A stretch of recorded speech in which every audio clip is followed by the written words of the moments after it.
Hello, this is Josh here at Cody Cove Farm, and today we're looking at the aftermath of the really bad 2026 freeze that happened through the center of Florida and also to some degree on the coast. We are in a neighborhood here where tropical trees grow very well. There's mangoes that are many decades old, and I believe it was February 2nd the freeze happened, 2026. According to our neighbors, this was the worst freeze since 1989 here in this neighborhood. And the thing that was really unique about this freeze was the wind. So I want to show you the particular type of damage that wind did. We're mostly going to look at mango trees. So we're going to look at methods of protection that worked, and then we're going to look at what did not work. So I think today is March 10th, so it's been about 40 days since the really bad windy freeze. There were freezes after. They were not so bad here, but the following freezes were still, and they were bad in other places. So I'm standing in front of a Maha Chinook mango tree that was 4 or 5 years old. Last year this tree made a few hundred fruits. You can see the frozen canopy laying on the ground here behind me. Now this tree received no protection from cold. There was just too many things to do, and I foolishly skipped over this one thinking because the wood was so thick, the wood would be okay. This tree got hit pretty badly, and there were sprouts coming out of the wood up here, so I was hopeful. But now with more time, we'll see why not protecting this tree at all was a problem.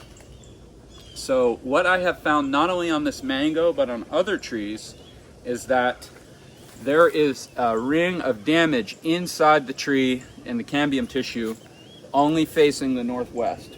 So the temperatures here were, let's say, 24.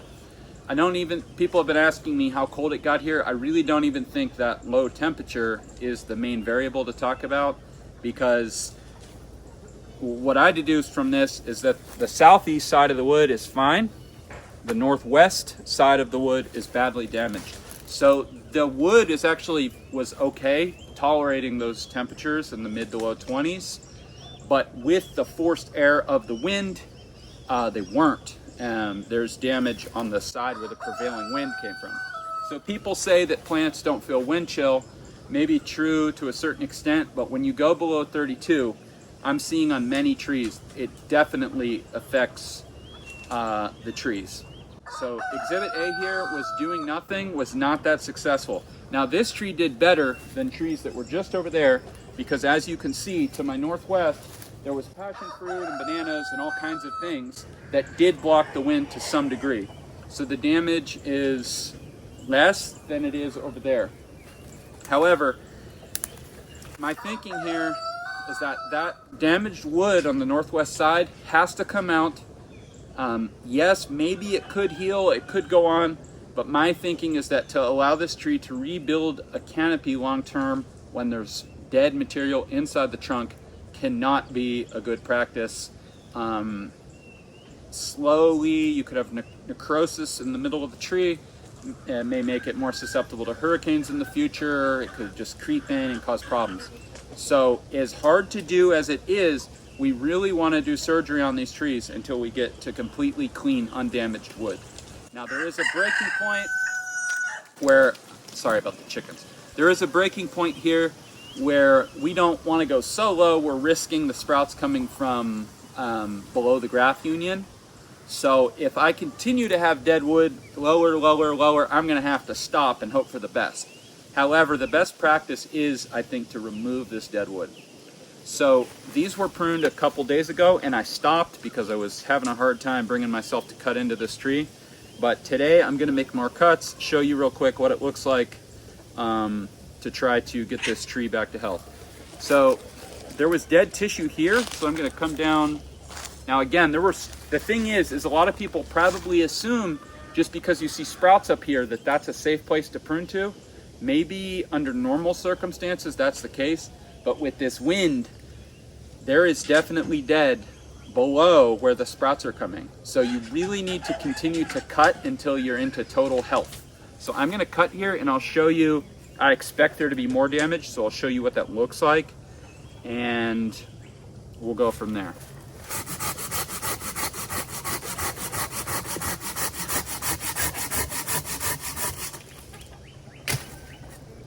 Okay, so if the camera can come and look here, this is actually worse lower than it was up high. And actually we see damaged tissue here even on the other side. Now, what you can see here is sap is already flowing. That's healthy tissue right there, which is why there's a really good sap flow. This is unhealthy tissue, to my mind. I haven't done a whole lot of this in the past, but I don't think we should be seeing this dark ring.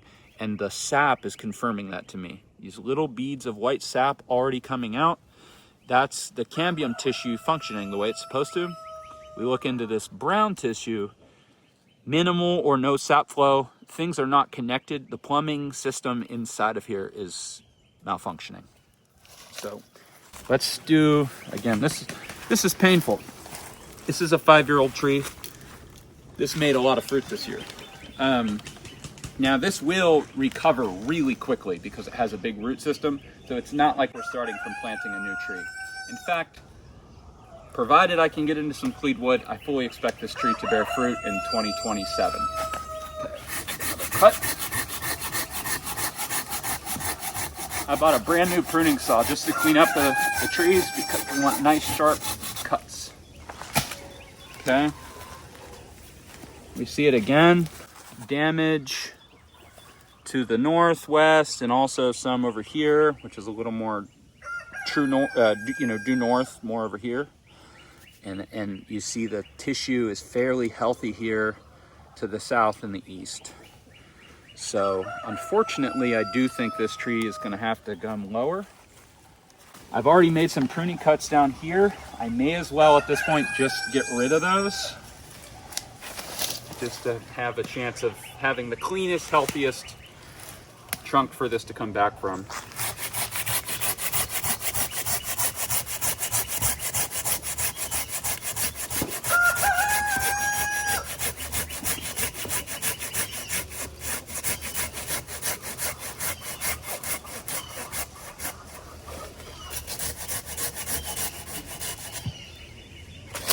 Okay, this looks good. We have sap beating up. Let's see. To the northwest, there is sap flow there, all through here. This, again, this over here was the worst section. Pretty good sap flow around the whole thing. So we are down to about a foot or maybe 15 inches from the graft union. So that's not fun to see, but I think this is going to be the best for this tree, as hard as it is. Another thing, while we're here to discuss, we are going to look at other trees that were wrapped. I think for a number of reasons, this is going to resprout out like a big thickety mess. My plan is to actually thin those shoots down to 1 liter and allow that liter to go. And going forward, again, we're going to talk about wrapping. Wrapping was very effective. 1 liter that doesn't branch until about 4 feet is very easy to wrap. Had we done that, we would be starting from at least up here, even with no additional protection other than a blanket wrapped around. With more time here, I'm seeing really even sap flow around the whole ring of the tree. Seems dramatic, but I think this was good. Okay, let's go look at another tree that did not work. My wife, who's filming, smartly pointed out that I should show how to find a graft union on a tree. For people who don't know how to do that, if you bought a named variety of a fruit tree, that is usually grafted, unless it was a tree grown from a cutting or an air layer. But in the case of mango, it's generally grafted. So what we see on this tree here, you usually will see some kind of swelling some of the base of this tree's gotten a little erosion over it, which is not so good for the tree. So we'll remove that. You can see here kind of two different bark colors. A lot of times the seedling that's used for rootstock will have a slightly different color or texture or something that kind of makes it obvious, and you will see some swelling or kind of scarring where that graft is. You can also learn to identify the foliage of different varieties. They do tend to look different. So if you know, for instance, Maha Chinook, you know what that looks like, and you're really close there, you might be able to tell a difference in coloration when it does come out between the two different, between the rootstock and the cultivar. Okay, we're looking now at a different tree that got no protection. This is a Valencia Pride. Here it's propped up from falling over from the hurricane, which it took fine. One of my big takeaways from this event was that a Category 1 hurricane is actually a lot less damaging to plants than a freeze, really bad freeze. So what we see here, I don't know if you can see in this shot, but again, the entire northwest face of the bottom of this tree is all fried. There's all this dark coloration to that side. Now this side looks okay, but when you lose that much wood, you really got a problem. So this tree is younger than that tree, and it's also has no protection around it. So let's go ahead and see. What I'm expecting is to lose this one below the graft.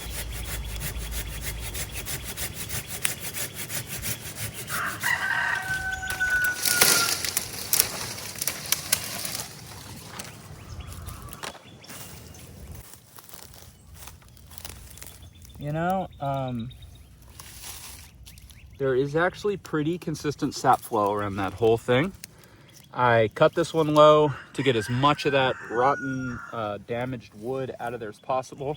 The graft union is very low right here. So we'll see. We don't really have much option to go lower and get all this discolored stuff out of here.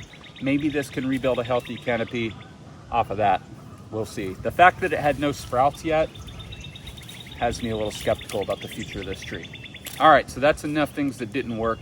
Fortunately, for about 40 of our mango trees, we were able to save them quite well, and they are already flushing. So now let's go see what the good news is.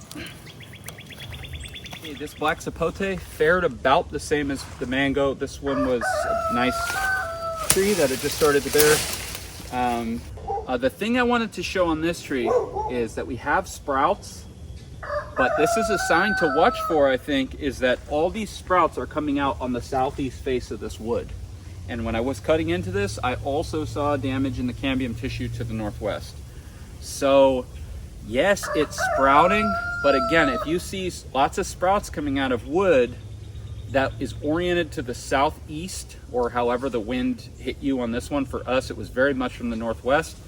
That to me is saying the tree has dead tissue to the northwest and live tissue to the southeast, and that may again not really be good to rebuild canopy on. So even though I have a sprout here, I'm considering continuing to go much lower. I do have a sprout down here, much closer to the graft union, but probably by the time we're down here to this sprout, we have healthy tissue around the whole thing.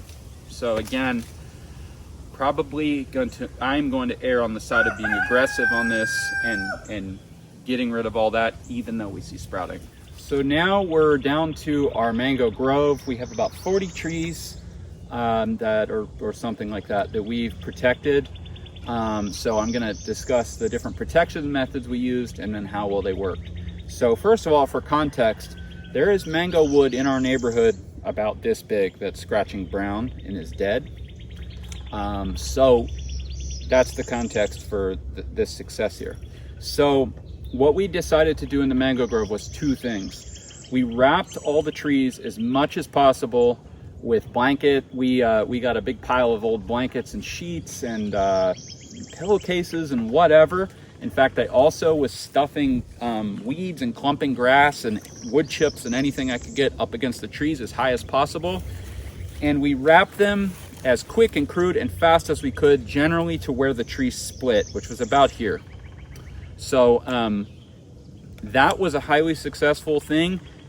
including trees that did not have water on them, which is the other thing we did. So we modified our MaxiJet irrigation to be a little longer, and we brought these up into the canopy, and we turned these on right as we went to about 32 degrees, and we ran them until all the ice melted off on its own the following day on Sunday. Hopefully we'll be able to include some photos in here of what that looked like. It was unbelievable how much ice was on these trees. Now the whole idea is to get ice. The ice rapidly froze on this particular event because the dew point was low and the wind, extremely low humidity and really low temperatures. So the second this water came on, we had incredible ice formation. And the real issue with this is now you have to manage the ice load because the weight of the ice starts to build so fast that you've got a second problem on your hands. I did have a few trees in the grove wishbone at a split from the weight of the ice, even though I was going through and shaking out ice. That was still an issue. However, pretty much wherever these trees had thick layer of ice, they're entombed right at 32 degrees, and more importantly even maybe is the fact they were protected from those winds. So right inside the ice, it's 32 and still. Right outside the ice, it was 23 with wind. Very different. So we've protected very small diameter wood, and even in a few cases, there's foliage that survived. And we'll look behind me here. We even have some bloom because we were able to save very small wood. What we see, we used mist heads, which atomized the water. So we got more even coverage because a lot of it floats up and then would cling to the wood a little further away from the emitter. To our best as possible, we also situated the water to the northwest. Since it was coming from this way, we wanted it to blow the water rather than setting it to the southeast would blow all the water away. You know, it doesn't matter that much, but it was a little thing that we tried to do the best we could. So what we had for maybe 8 hours was a blanket around and then a super thick layer of ice. And it worked very well. Now, I've been told to run the water until the ice all falls off on its own. And it's hard to want to do that because you're just running water. It was like lunch or 1:30 on the following day after the windy freeze, and these trees were still covered in ice. In fact, there was such rapid ice formation, the water blew out in the pathway, and I was slipping and sliding like I was on an ice skating rink 5 feet away from the trees. These other things around, there was just crazy ice. So it worked really well. You can see here, and if you can look close here at this small diameter wood, you can see that this green tissue is real healthy buds. And I'm not worried at all about there being issues in the wood down lower because when I'm cutting into this higher wood, I'm not seeing any discoloration when I'm cutting back to an appropriate amount. So it varied tree to tree, but to be able to save the main architecture of the tree in this small diameter wood, the small diameter wood is really quick to jump back and start rebuilding a canopy. Again, I fully expect to get fruit from this Kent tree in 2027, of course, providing another terrible freeze doesn't happen. But I think this tree is quickly on its road to recovery. Probably by late summer, this will be a nice tree again. And yeah, so I'm really excited to have figured out a pretty bomb-proof method to, I mean, I didn't figure it out, but you know, plenty of other people have promoted this. But for us personally now, we have a plan for how to protect. This will happen again. It could be 20 years, it could be next year. But wrap and then run the mist heads. If you can do that, you can really save a tree. Let's go behind us and look at another success. I think this tree is even better. We saw it here too in the Hocotes, the Spondius. These pruning cuts, you can see we zip tied this MaxiJet right here. When I pruned, this was dead above here and alive below, basically right where the water line was. This didn't have a wrap, this just had water. And we are still scratching green up here, and we may even have buds swelling up soon. I was able to tell what was what, so I went ahead and cut. Okay, this is a keat. And these leaves, well, they're damaged, but these older leaves were on here through the freeze. And it's just incredible to see green leaves when there was big, huge wood that was killed in this event because of the ice. For some reason, the water was way up high on this one, and we even protected terminal buds, and now we have mixed bloom coming out right here. So I'm gonna have to remove that. This tree can't bear fruit right now. But next year we should be good to go on this tree. This tree's been very productive already, even though it's quite small. Let's look at an example of where something went wrong right here.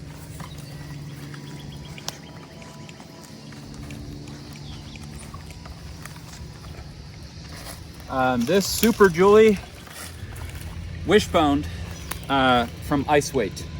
So the tree split right here. Now we had saved wood quite a bit higher. I was really pleased the way that we had saved the scaffolding limbs, but the wishbone split was so bad from the ice weight that I decided to go below that to allow this tree to come back nice and healthy. Again, I'm not gonna let sprouts come out below these because we want to have a nice clean trunk to be able to wrap in the future. This is something we all need to be thinking about. Even if you're in homestead, this will happen eventually. It might be 50 years, but it's something you don't want to just completely forget can happen. A thing I thought of for managing ice weight, we actually have an example right here. We'll go look at another tree. You can just walk.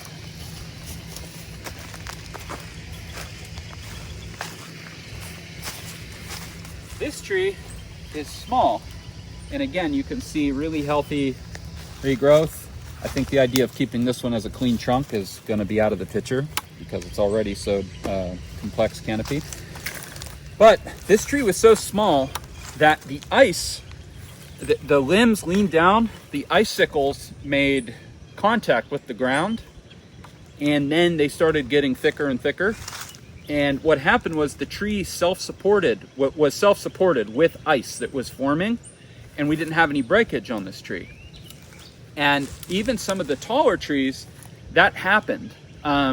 So my thinking for the future is, yes, you have to go through and manage ice weight, but another, I think, would be a very solid technique is, say, a branch that is here that you want to save, run a string, a crude stick, a little piece of bamboo, anything, and touch it to the limb and touch it to the ground.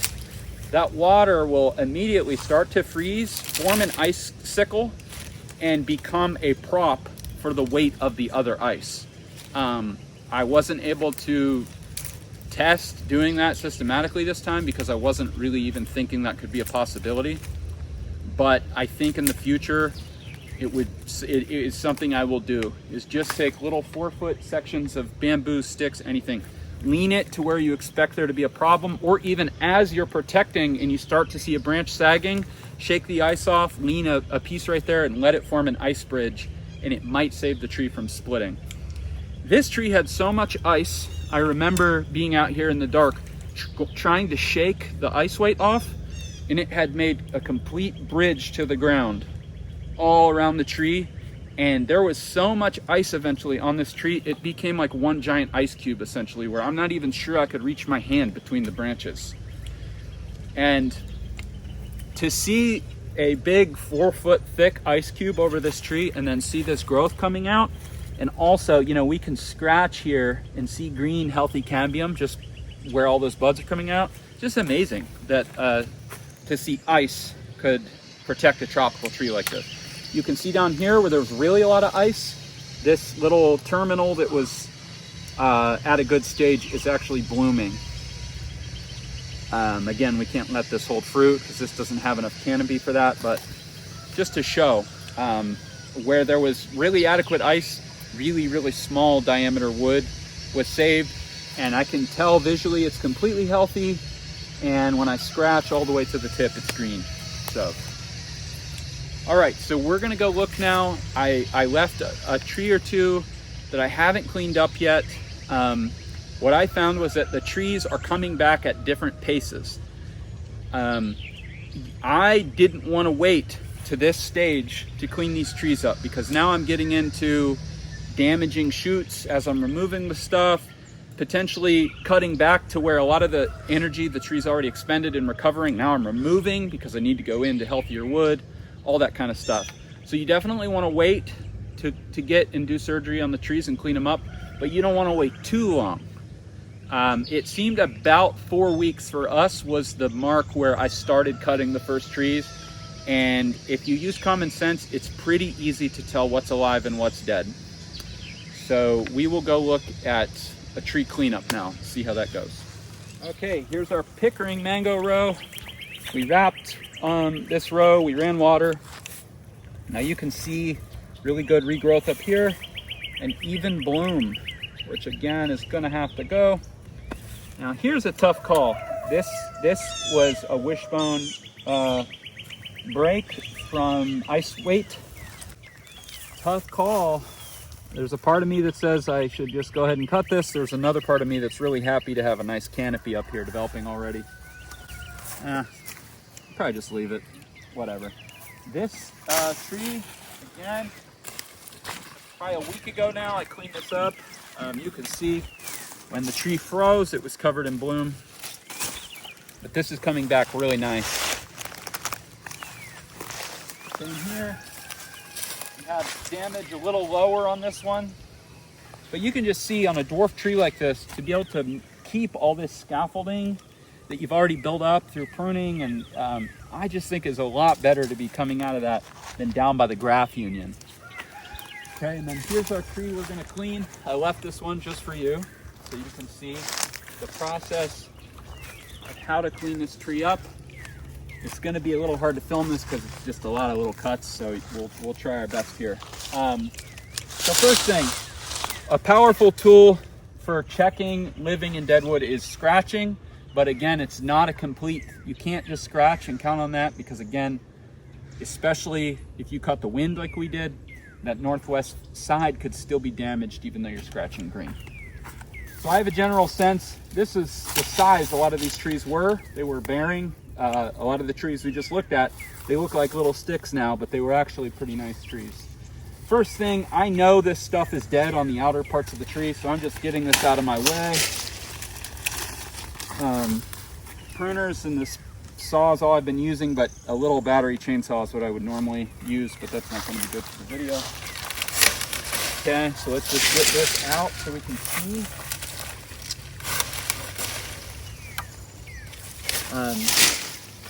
I'm going to be more, I'm erring on the side right away of being pretty aggressive because, you know, again, I don't want to rebuild the tree where there's necrosis, so my plan is to get in and cut far anyway, so I'm just going here.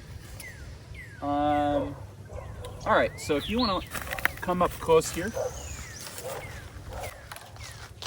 here's some that I already pruned before I decided to do the video.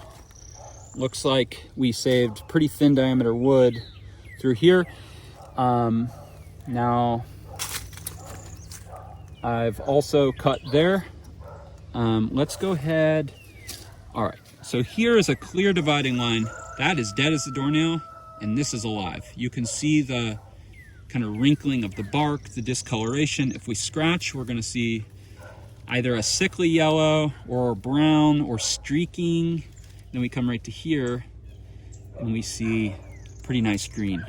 Now again, we're not necessarily safe to here because we want to make sure the entire circumference is green. So this is alive here, but I'm going to come right back to that bud. That'll be the bud that rebuilds this limb.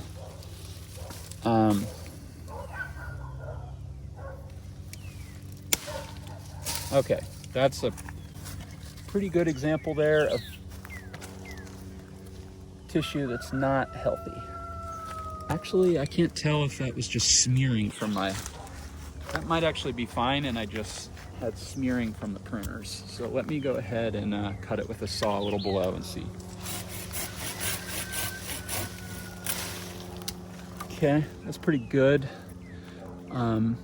Again, sap flow around the entire thing, green cambium tissue, and then what I've seen on a lot of them is like, as you get in to thicker and thicker wood, it's like half of it's black, and then at the circumference, and then a third of it, and then you get far back enough, and there's just no black in the circumference of the wood there. I see total good sap flow. We'll call that good. This is clearly healthy here. We're gonna go ahead and leave that. It's a little spotty in the tree because just the way the water was, it was getting blown and the mist head was pointed one particular direction. So sometimes thinner wood and thicker wood dealt with it a little differently than you might expect, just because of the, the proximity to the water and how it was covered and those things. Okay, so this is dead. There's our first sprout. Here's a good example of wood that's, has problems, if you want to look from this side. Really good sap flow right there. Not so much sap flow, no sap flow over here. So that's not healthy. Now let me go ahead and cut in a little further. That's a little better. So now we're at about half of it or so has good sap flow. That's no good. I'm just gonna cut past the bud. There's one down here that's also sprouting. So, okay, that's pretty good. There's a little bad spot right there, but I'm gonna just call that good because I like this sprout right here to turn this into a new branch. Good to go. Okay, now let's see there. That is very dead up there, completely brown, no sap flow. So I'll go ahead and go past those buds. Hate to do it, but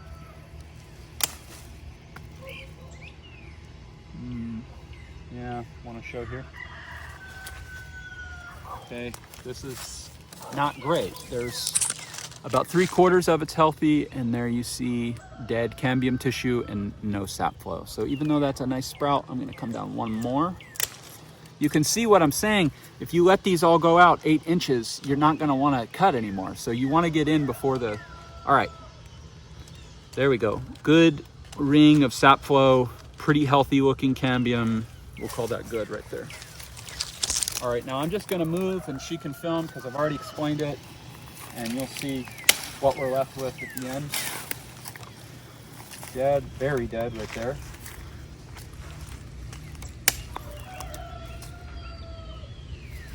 Pretty dead there too, about half and half. Sad to see, I don't even want to let the tree get that far and then remove it. I'd rather have all that energy going into stuff I'm going to keep,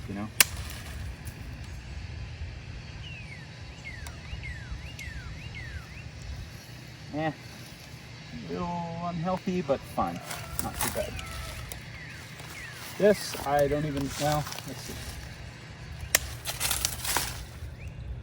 That's healthy. Even though that wood's thinner, it was protected in here. It probably had ice on it. That wood is really nice. In there, a little bit. You got to get this stuff out. When you make a nice clean cut, it's opening up the opportunity for a tree to heal in its normal way.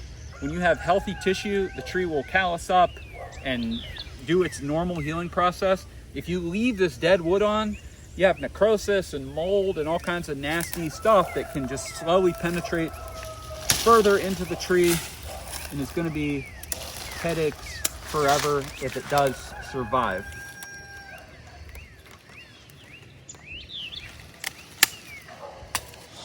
That's dead right there. Oh wow.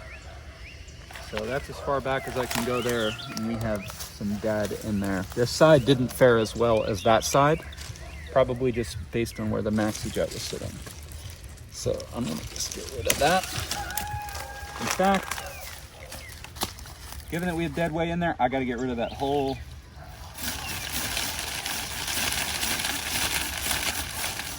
When you cut, you wanna make sure on your last little draw, you make a clean slice and you don't peel the bark and cause, a problem. Actually, there's a little necrosis in there still.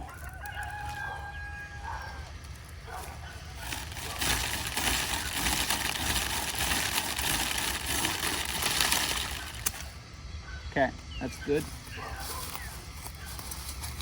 A lot of times down lower, like here, there was so much water falling down. We had really good ice protection. Oh, that is not healthy there. Never mind.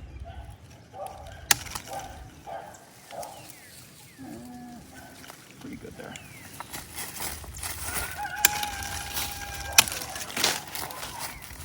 Okay. This whole section is not looking too hot. Let's see.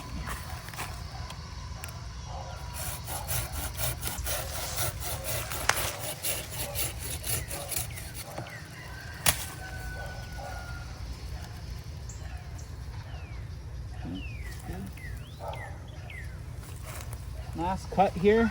I'm gonna go ahead and guess this is little green. There's a bud right there. Swelling bud.